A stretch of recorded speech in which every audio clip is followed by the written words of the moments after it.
When using the Glooko Mobile app, you will start on the Home tab at the bottom of the screen. Here you can find CGM or blood glucose values. You'll see that we have CGM.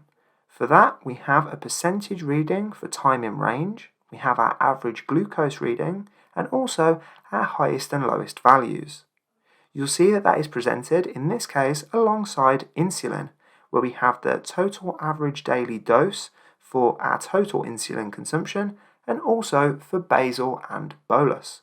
Depending on the devices you are using with your Glooko account, depends on the type of data that you will see here under the Home tab. You'll notice at the top of the tab we can select different time periods to view data over a variety of different ranges of time. You can select between 1 week, 2 weeks, a month, or even 3 months worth of data. For CGM, we also have the option to click See More. Here we have a summary of each week's performance and can see our improvements over time. By clicking History, we can see a summary of one day's activity at the top of the screen. By scrolling through the events below, we are able to see this graph update. And if we wish to view the graph in more detail, we can hover onto the graph and slide along the graph to view our blood glucose readings, or even the units of insulin if the devices we are using record this data.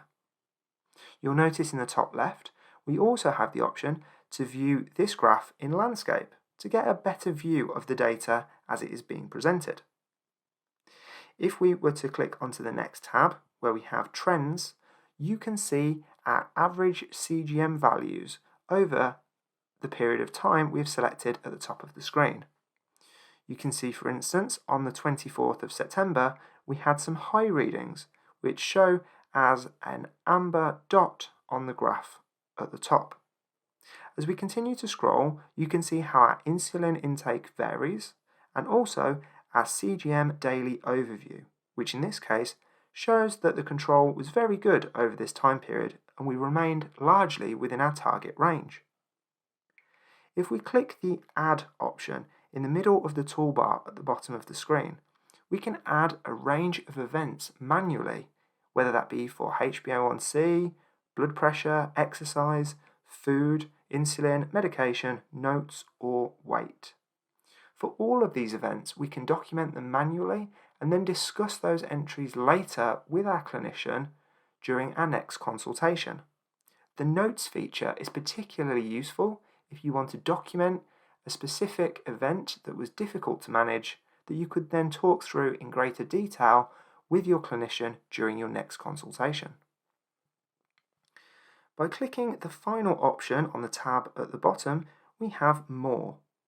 You'll see we have several options where we can either view our profile, share reports, set reminders, or find out more about Glooko itself. We can also navigate through Help to get additional support in using the Glooko Mobile app.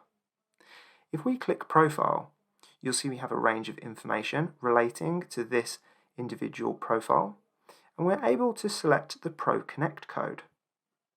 Here we can add the Pro Connect code for the clinics that we would like to share our data with. We would simply click Add Code and enter the individual information required to share with the clinic that we would like to have access to our data. Next we have Settings. On this tab you will find the first option is Glucose Data Source. Here we're able to change this from CGM to blood glucose. That will actually change the data that is visualized on the Home tab at the bottom. As you'll see here, when we select a time period that has data, in this case 1 month, we're able to see the blood glucose values presented alongside the values for pre and post meal tags. We can actually scroll across from pre or post meal tags to still view the insulin information available. By navigating back to Settings within our profile, we can change this back. We can also change things such as the daily time in range parameters, the target range parameters, and even the meter units that are displayed within the app itself. We can also enable or disable push notifications if we would like to be notified of things such as reminders. These can also be activated within the More tab by selecting the Reminders option and clicking the plus sign in the top of the screen. Here you can select a variety of different reminders, such as checking your blood sugar, taking insulin, medication, or even creating custom reminders. And these can simply be toggled on or off depending on the use of those on any given day.